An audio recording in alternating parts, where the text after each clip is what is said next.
23e épisode, bienvenue sur Beers & Co.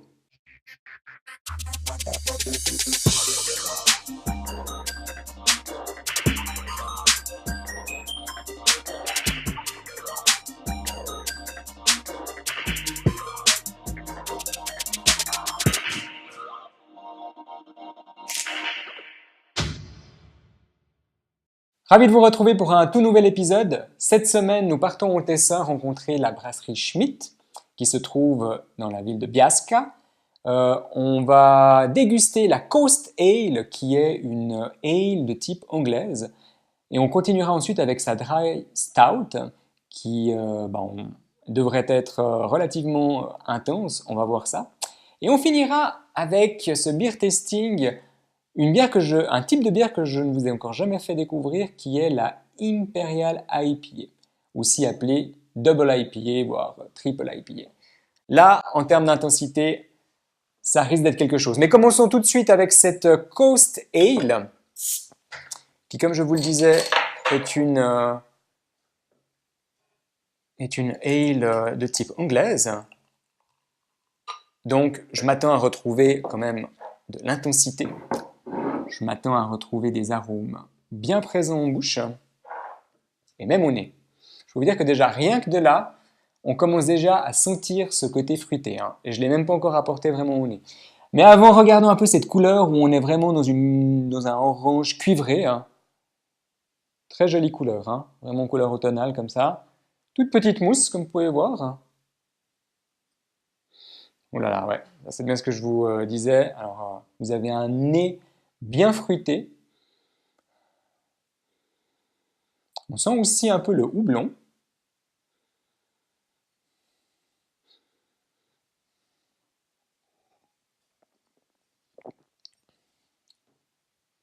Waouh!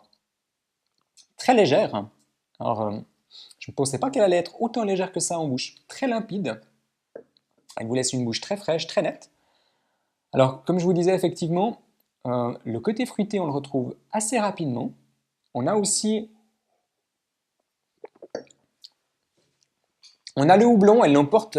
Alors, c'est une bière qui est plutôt houblonnée, mais très accessible. On n'est pas dans une amertume extrême, absolument pas.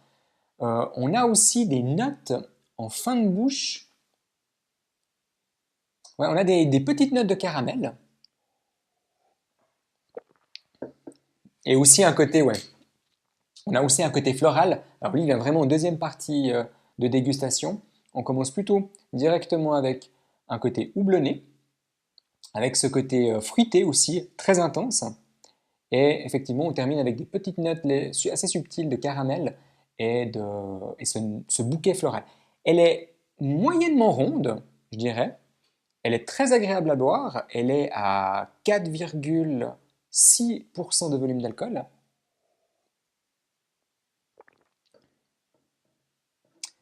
Très très bon produit. J'avoue que son côté limpide comme ça est très agréable. Voilà, donc ça c'était la Coast Ale de cette brasserie.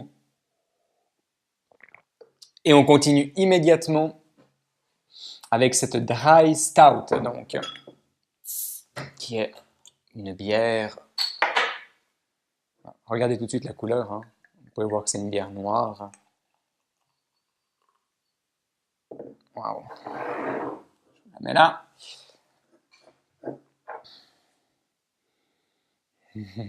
Alors, comme je vous disais avant, on a effectivement une couleur relativement intense. On est vraiment dans ce côté noir profond. Donc là, je m'attends vraiment au malt torréfié. Donc on peut directement s'attendre à des notes, même à une intensité en bouche concernant des grains de café torréfiés, éventuellement des fèves de cacao. On va voir ça. Alors, vous avez des notes de café qui reviennent tout de suite.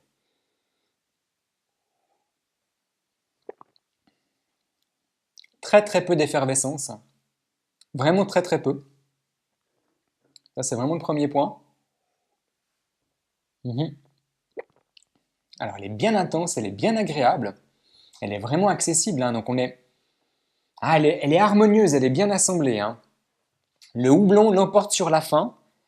Mais une fois de plus, hein, on n'est pas dans des notes houblonnées extrêmement intenses.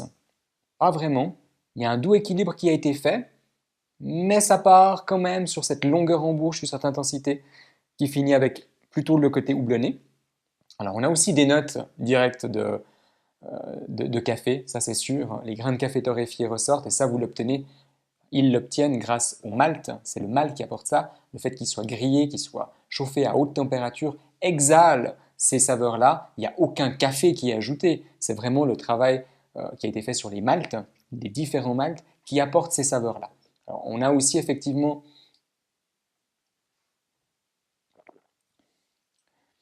elle est assez subtile, hein, comme, elle est plutôt élégante, comme la précédente, limpide en bouche, donc moyennement ronde.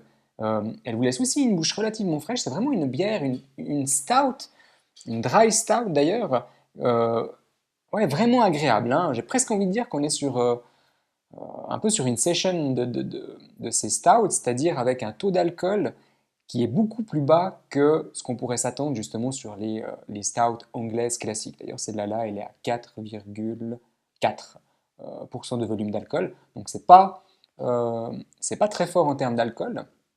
Et du coup, ben, vous avez ces goûts qui sont très agréables en bouche, mais pas autant intenses que de certaines stouts que j'ai pu vous présenter. C'est vraiment un type particulier. Et pour le coup, bah, c'est super agréable dans la mesure où si vous ne connaissez pas ce genre de produit-là, ben, extrêmement accessible.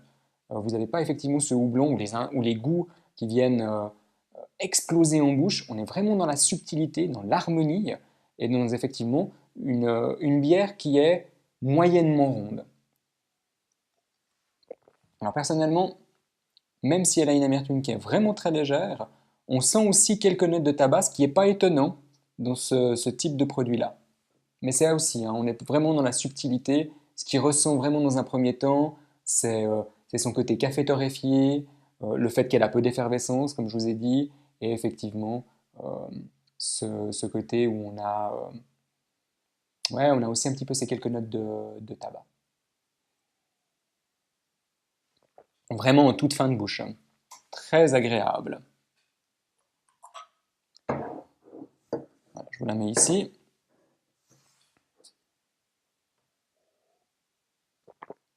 On va passer à cette dernière bière qui, comme je vous le disais en préambule, est une Imperial IPA. Je crois vraiment pas que je vous en ai déjà fait découvrir. On les appelle aussi les Double IPA ou Triple IPA, c'est la même chose, même type de bière.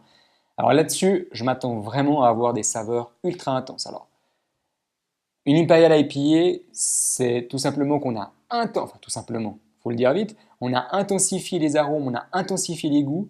Donc je m'attends à avoir un bouquet fruité qui doit exploser en bouche. Et alors je m'attends aussi à une amertume. À mon avis là, ça va être quelque chose.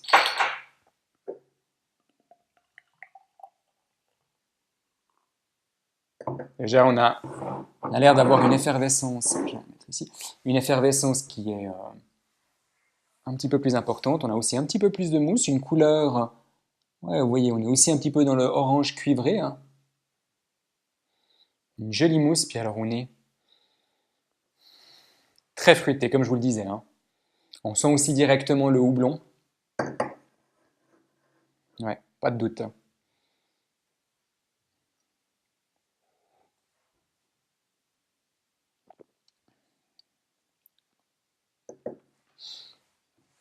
Ouais, c'est exactement ça, hein.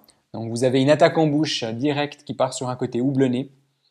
Euh, le fruit, hein, son côté fruité, alors elle est vraiment intéressante parce qu'elle démarre tout doucement. C'est-à-dire qu'on l'a de manière très présente au nez. Par contre, quand vous la buvez, pardon, vous l'avez, euh, elle vient de manière progressive. Et ça s'intensifie et ça s'intensifie. Et alors une longueur en bouche, effectivement, qui est plus qu'intéressante.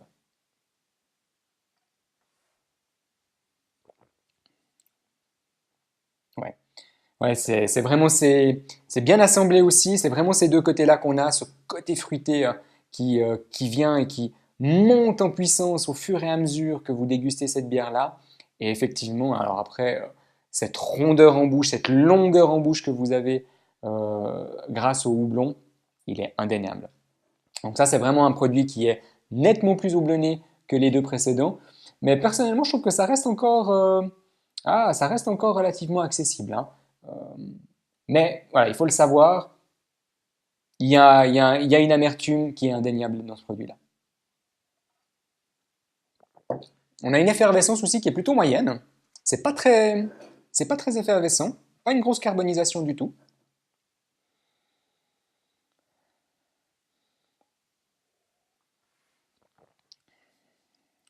Ouais. C'est vraiment les deux choses qui ressortent le plus que je peux vous décrire cette bière-là. Il faut savoir qu'elle est à 8,7% de volume d'alcool, donc déjà bien plus important que les deux précédentes.